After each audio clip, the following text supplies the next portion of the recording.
안녕하세요. 소리 들리실 거예요. 네, 들리시는 분들은 이제 7번 눌러주시면 되고, 이제 천천히 처음 오신 분들도 하나씩 저하고 이야기를 나눠 가시면 된다, 이렇게 보시면 될 것 같습니다.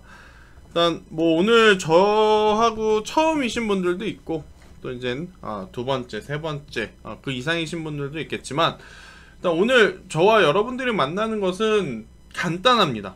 간단해요. 우리가 주식을 하는 이유를 한번 좀 서로 터놓고 이야기를 해볼까요? 여러분들도 저도 주식을 하는 이유는요, 궁극적으로는 딱 하나입니다. 목적이 있어서 하는 거잖아요. 목적. 무슨 목적이에요? 여러분들이 공부를 하기 위해서, 세상 경제가 어떻게 돌아가는지 알기 위해서, 그런 것 때문에 하는 건가요? 아니죠. 우리의 목적은 뭐예요?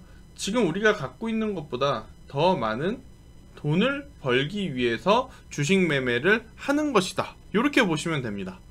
그죠? 자, 그러면 주식을 통해서 돈을 번다는 것은 지금보다 가치가 더 좋은 기업에 투자를 해서 그 가치가 올라갈 때, 이 올라간 갭만큼 우리가 수익을 봐야 되는 거죠. 그러면 지금 가치는 그렇게까지 좋지는 않지만 앞으로 향후에 가치가 높아질 기업들을 우리가 찾아야 된다. 이게 이제 우리의 포커스, 우리가 이제 가장 집중해서 봐야 되는 부분이다라고 보시면 됩니다. 근데 이제 많은 분들이 주식을 함에 있어서 가장 어려운 것은 뭐라고 생각을 하냐면,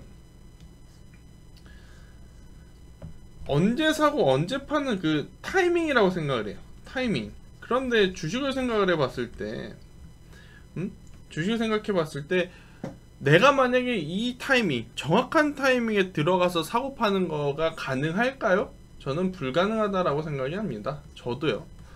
저 또한 그렇게 생각해요. 그러니까 타이밍을 맞출 생각을 하시는 게 개인 투자자분들이 가장 실수를 반복하는 이유 중에 하나예요. 타이밍을 너무 정확하게 손해보지 않는 선에서 들어가려 하는 것이, 당연히 손해를 보고 싶지 않습니다. 그것은 개인 투자자들 10명이면 10명, 100명이면 100명, 10,000명이면 10,000명 모두 같은 마음이에요. 그런데 현실적으로 단 1%라도 손실을 안 보면서 들어갈 수 없는 게 주식이에요. 그렇기 때문에 주식은 뭐라고 불러요? 비안전자산, 안전하지 않다라는 거죠. 하지만 이 안전하지 않는 것도 천천히 여러분들만의 기준을 잡아가시면 충분히 안전자산만큼 여러분들의 계좌에 좋은 성과를 낼 수 있다라는 겁니다. 자, 그러면 지금 현재 우리 시장이 너무 좋지 않아요. 네, 너무 좋지 않아요. 너무 좋지 않다 보니까 당연히 이 투자자분들, 여러분들의 지금 심리 상태가 많이 힘들 수밖에 없는, 우리나라 시장이 왜 힘든지를 좀 먼저 이야기를 해보면, 힘든 이유는 딱 세 가지입니다. 우리나라 시장이 힘든 이유. 첫 번째, 거래량이 없어서. 두 번째, 거래량이 없는 이유. 하반기 실적에 대한 부담감. 그리고 금리 및 테이퍼링 등 글로벌 이슈들. 그죠?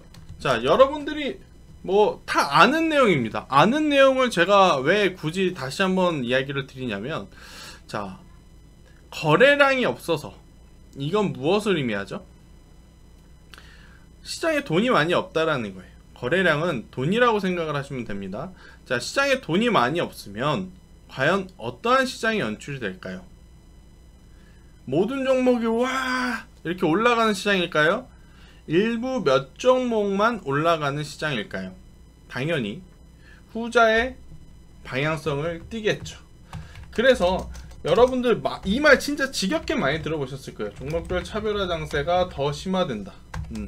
이게 왜 그러느냐, 그러니까 이유와 원리를 좀 알고 가자는 거예요. 거래량이 없으니까 다수의 종목을 동시에 살 수가 없어서 일부 몇 종목만 사다 보니까 종목별로 차별화가 된다라는 차별화 장세 이야기가 나올 수밖에 없는 거예요. 자, 최근에 저하고 여러분들하고 매매를 했던 종목군들 중에 거래량이 활발했던 거 세원, 그죠? 그리고 태평양물산 지금 이제 막 거래량이 막 뿜어주려는 그 집중이 있고, 재룡전기 아직 거래량이 많지는 않지만 계속해서 담아갈 수 있는, 제가 이 세 가지 콘티를 여러분들에게 공개 추천주를 드렸는데 그 이유는 뭐냐면, 자, 세원 거래량이 빵빵했죠. 빵빵하니까 그 안에서 변동성을 노리면서 매매를 하면, 변동성이 크다라는 것은 그만큼 손실도 빨리 올 수 있지만 반대로 좋은 타점에서 나눠서 매수를 했을 때 수익권에서 매도를 빠르게 할 수 있다는 것을 의미합니다. 빠르게. 더 큰 수익, 더 작은 손실, 그걸 떠나서 타이밍적으로 보는 거예요. 더 빠르게 수익을 줄 수 있다. 자, 그런데 그것보다 거래량이 조금 작은 태평양물산. 자, 태평양물산 한번 거래량 볼까요? 세원에 비해서 거래량이 많지 않은 걸 여러분들도 두 눈으로 볼 수 있으시잖아요. 많지 않으니까 어때요? 변동성이 덜하다. 그죠? 좋은 기업이고 꾸준히 우상향할 가능성을 느낄 수는 있겠지만, 세원처럼 빠르게 뭔가 내 계좌의 이 손익률이 다이나믹하게 변동이 되는 그러한 현상은 많이 못 느꼈을 거예요. 자, 그만큼 지금 시장은 컨셉이 확실한 애들이 많다라는 거예요. 거래량이 많아서 그런가요? 아니라는 겁니다. 거래량이 없다 보니까 일부 특정 종목에 한해서만 차별화 장세가 나타난다. 지금 여러분들이 종목을 잘 골라야 된다라고 저희가 계속해서 강조드리는 이유가 바로 이것 때문에 그래요. 지금 만약에 시장에서 조금 소외된 섹터, 소외된 종목에 여러분들의 포트폴리오가 꾸려져 있다? 나중에 갈 때는 가겠지만 지금 당장 안 움직이니까 지칠 수밖에 없어요. 지칠 수밖에. 그리고 더 큰 문제는 뭐냐면, 지수가 좋을 때가 아니라 지금 지수가 조금 밀릴 때잖아요. 그러면 거래량이 없는 종목은 지수가 1%, 2% 밀릴 때 마이너스 3배수, 4배수, 5배수 밀린다는 거예요. 그게 무슨 이야기냐? 지수가 1% 밀릴 때 종목들이 진짜로 거래량이 없으면 3에서 5% 밀릴 수 있다라는 거. 그래서 거래량이 풍부한 혹은 시장의 테마에 집중을 해서 거래량이 조금 활발하게 들어올 수 있는 종목군에 포커스를 맞추자라고 이야기 드린 것도 이런 것 때문이에요. 왜? 시장이 좋지 않은데, 가뜩이나 좋지 않은데 지금 시장에서 완전히 소외되어 있는 종목을 누가 사겠습니까? 사는 주체가 없으니까 시장이 종목이 밀릴 수밖에 없다라는 거. 그죠? 그리고 두 번째, 하반기 실적에 대한 부담감이 있을 수밖에 없어요. 자, 여러분들의 삶을 돌이켜보자고요. 너무 심오한가요? 이게 무슨 얘기냐면, 코로나19가 터지고 나서 분명히 우리 가게 사정, 여러분들의 지갑 사정, 그리고 저의 지갑 사정은 정말 좋지 않았어요. 월급은 깎여요. 그죠? 점점 인원 감축을 하는 기업들은 많아져요. 재택을 하면서 내가 받던 페이에서 일부 깎여요. 그죠? 그런데 희한하게 코로나19가 터지고 나서 정말 희한하게 우리나라 증시는 유례 없던 신고가로, 그것도 엄청나게 빠른 속도로 파바바바박 치고 올라가요. 진짜 재수없었던 건, 그리고 제가 화가 났던 거는 뭐냐면, 일반 우리 서민들은 정말 힘들어 죽겠는데 자영업자들은 지금 다 가게 문을 단내만에 하는데 역대 최대 매출, 역대 최대 실적, 최다 판매량, 엄청나게 많은 기업들이 이 코로나19라고 하는 변동성 이후에 정말 좋은 결과치를 내보였단 말이에요. 지난 3분기, 4분기, 올해 1분기 우리나라가 삼성전자 10만전자 간다고 동학개미 운동이라는 단어까지 딱 만들어지면서 열광했던 이유, 엄청난 거래량을 동반했어요. 그리고 그 거래량은 엄청난 실적에 기대를 했고요. 그런데 이제 문제는 항상 그러한 최다 실적 다음에는 당연히 부담감이 따라올 수밖에 없다라는 것을 아셔야 돼요. 이게 조금 맞는 예가 될 수 있을진 모르겠지만 이런 거죠. 이게 만약에 김연아 선수가 2012 밴쿠버 올림픽에서 정말 여자 그 피겨 스케이트의 역사상 정말 최고 신기록을 냈잖아요. 그럼 그 신기록을 낸 그 다음 선수는 과연 본인의 플레이를 펼칠 수 있었을까요?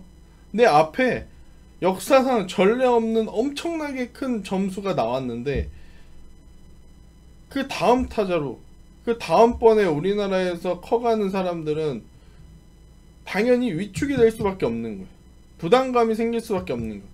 기업들의 실적도 마찬가지입니다. 와, 내 실물 경기가 그렇게 좋지 않다고 느꼈는데 내 지갑 사정은 나아지지 않았는데 진짜로 저게 저렇게 많이 팔렸단 말이야? 그러면 더 팔리겠지라는 생각보다 이거 근데 좀 쎄한데? 왜냐면 기업들의 실적이 좋아지고 내 주머니 사정이 같이 회복을 하면 이번에도 실적 좋아질 거야, 이번에도 여전히 좋은 판매가 올렸을 거야 라고 생각이 들 수 있지만 당장 내 지갑 사정은 아직 회복하지도 못했는데 기업들의 실적이 이번에도 또 역사상 최고일까? 라는 부담감이 많을 수밖에 없는 시점이에요. 그러니까 공격적으로 투자를 하기보다는 지켜보자 스탠스가 맞는 거예요. 지켜보자. 좋을지 안 좋을지. 안 좋을 것 같다? 매도. 좋을 것 같다? 매수면 괜찮은데 지금 뭐다? 관망. 지금 이런 상황이에요. 왜? 수익을 낸 대다수의 투자자분들은 굉장히 낮은 가격대에서 낮은 위치에서 좋은 포지션을 매수를 했기 때문에. 그런데 개인 투자자분들은 그렇게 좋은 시절을 다 뛰어넘고 죄다 고점에 있으니까 당연히 안 좋을 것 같다 매도, 이게 나오게 되면 당연히 멘탈이 흔들리고 의미 없는 추매를 하면서 내가 보유하고 있는 현금을 다 한두 종목에 써버리고, 그러다 보면 결국 지금 당장 질러야 될 종목들이 눈에 나오면 질릴 돈이 없어지는 거예요.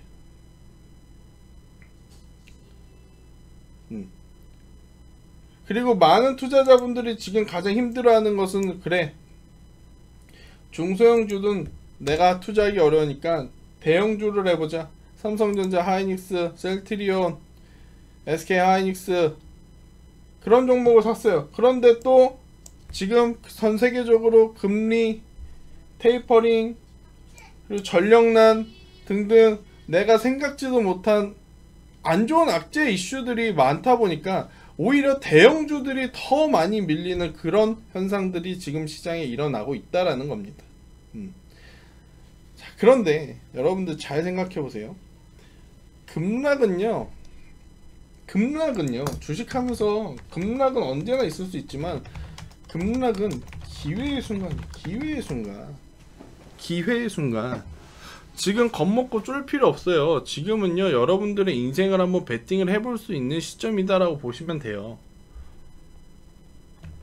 주식은 그런 거예요. 주식은 안전하지 않습니다. 주식은 애초부터 이 기초 체력, 기초 컨셉 자체가 위험한 놈들이에요.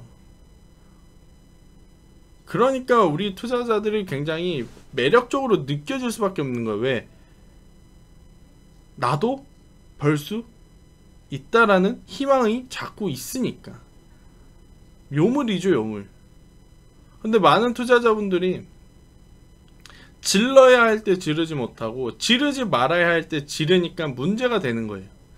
여러분들의 투자가 잘못됐다는 생각 저는 안 합니다. 여러분들이 지금 어떠한 종목을 가지고 있든 어떠한 종목군들의 손실이 커져가고 있든 나름의 이유가 있고 나름의 투자 철학이 있었을 거고 나름의 방법대로 매수를 하셨을 거예요. 그런데 지금 그 종목들이 빠지는 거는 여러분들의 잘못이라기보다는 지금 시점에서는 시장의 여파가 더 크다라는 겁니다.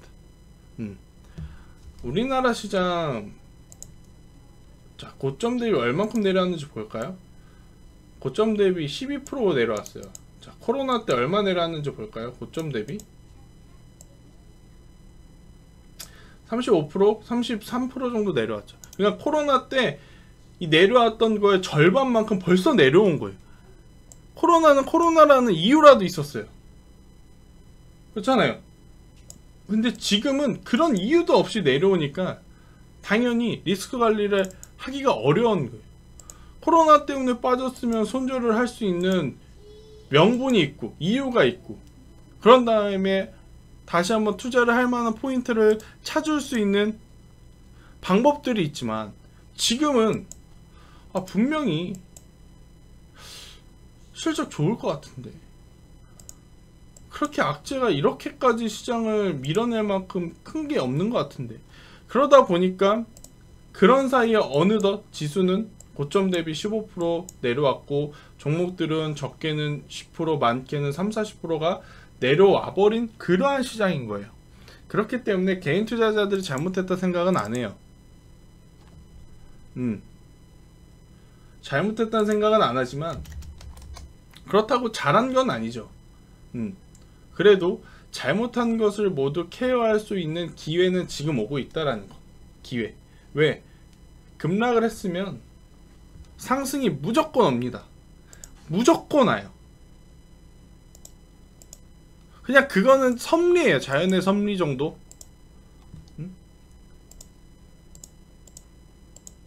자, 급락이 있으면 상승이 있어요. 급락이 있으면 상승이 있어요. 급락이 있으면 상승이 있다고요. 급락이 있으면 상승이 있어요. 지금도 마찬가지입니다. 급락이 있으면 상승이 있어요. 대신에 그 급락장에 무엇을 담을지가 미션인 거죠. 지금 주식을 포기하네, 지금 주식을 하네, 그런 건 의미가 없습니다. 이미 시장에 들어와 있으면 까야 돼요. 가야 돼요. 무조건 고인 거예요. 그런데 문제는 지금 시점에서 어떤 종목을 사느냐, 그게 핵심입니다.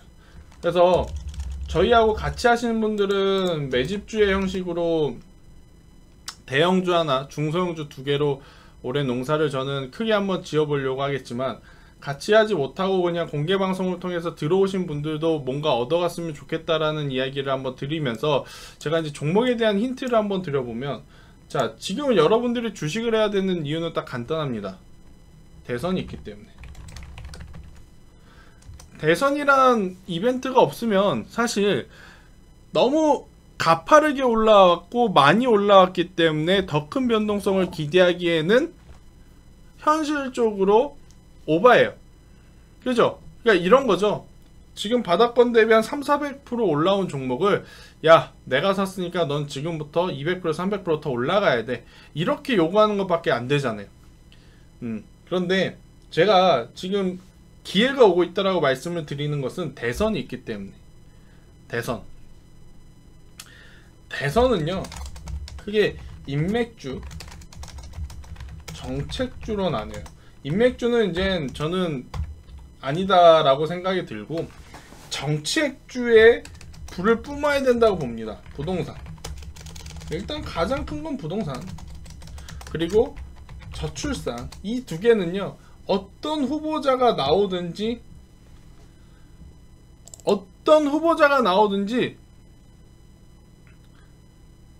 꼭 할 겁니다. 이야기를 할 거예요. 왜? 지금 부동산 미친 거죠. 미친 거예요.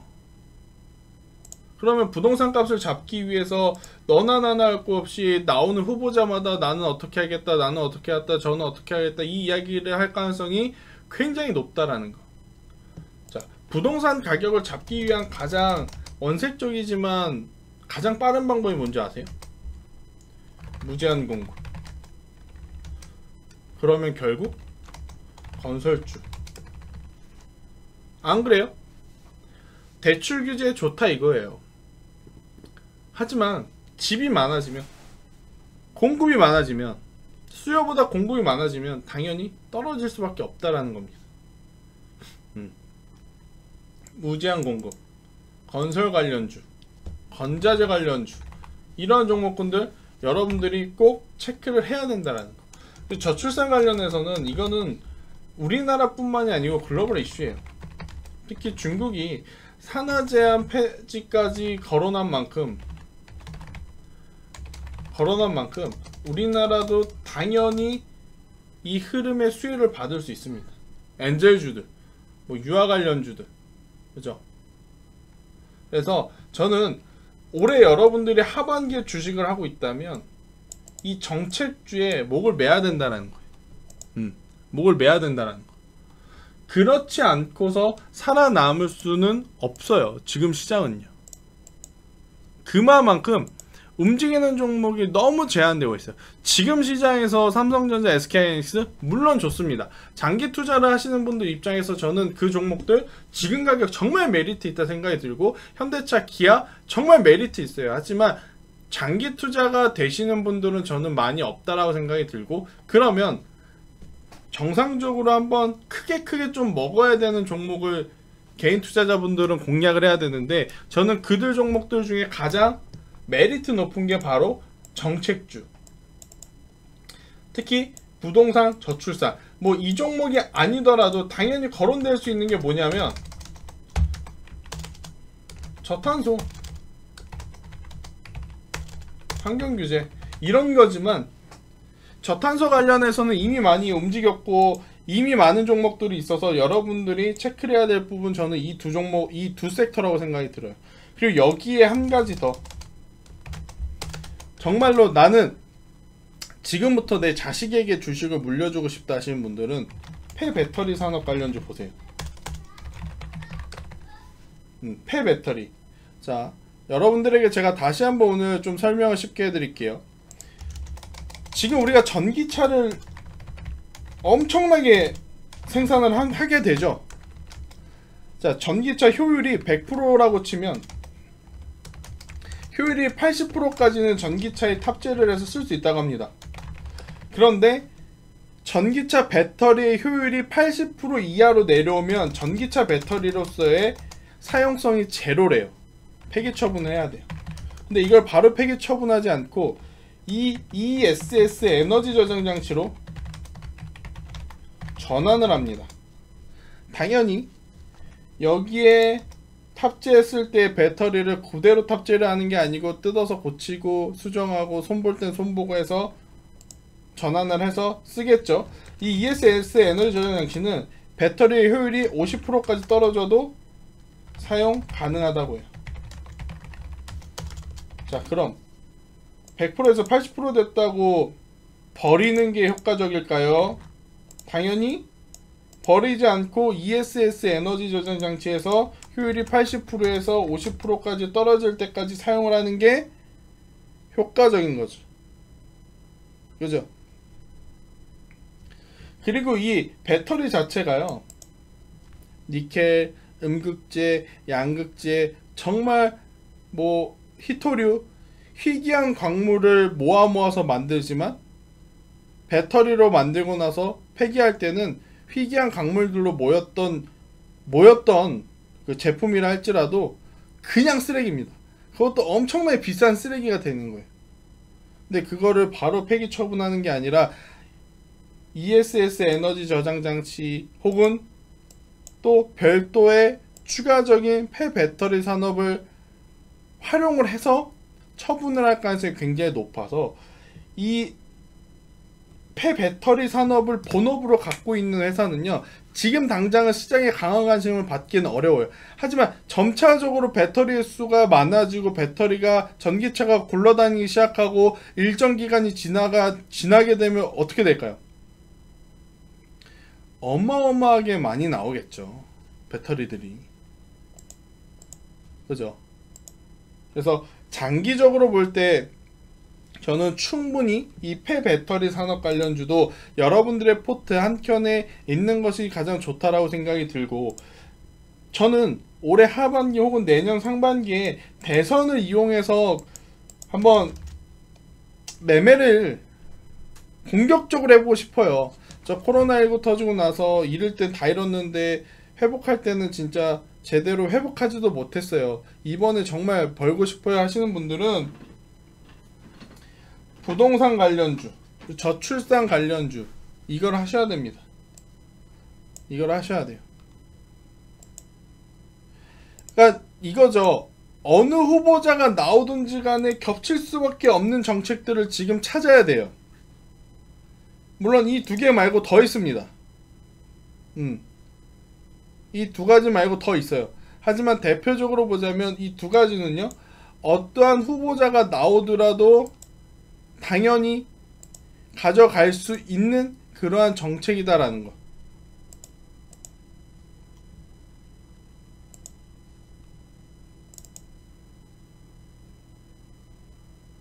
아셨습니까? 여러분들이 지금 시장에서 어떠한 종목을 사는 게 좋을까요? 지금 당장 움직이는 종목들을 사면서 매매를 하는 게 좋다라고 생각을 할 수 있지만, 저는 이제 10월 달이잖아요. 뭐 어영부영하면 이제 10월도 거의 다 지나가요. 그러면 11월, 12월, 1월 결국엔 대선을 앞둔 종목군도 지금 위치에서 사는 게 저는 훨씬 더 매력적이다라는 거죠.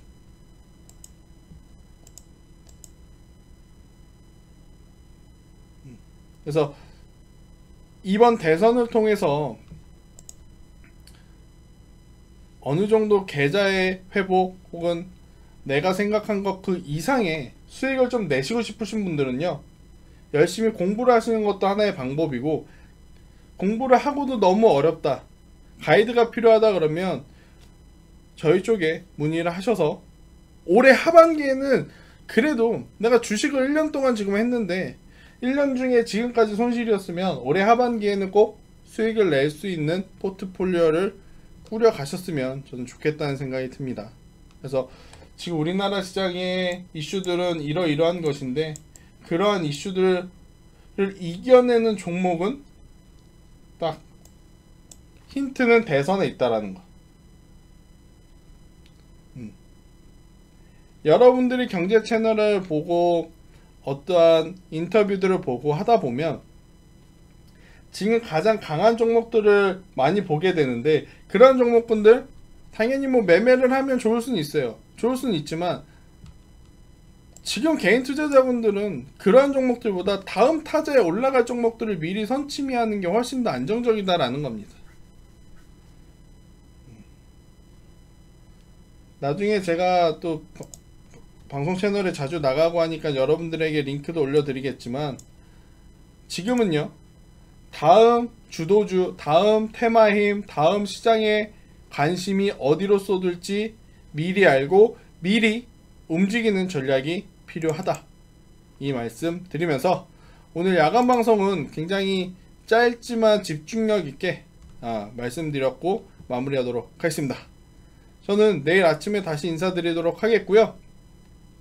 잊지 마세요. 지금이 주식하기 제일 어려운 시장이다라고 볼 수 있지만 역설적으로 지금이 기회다라는 겁니다. 이상입니다.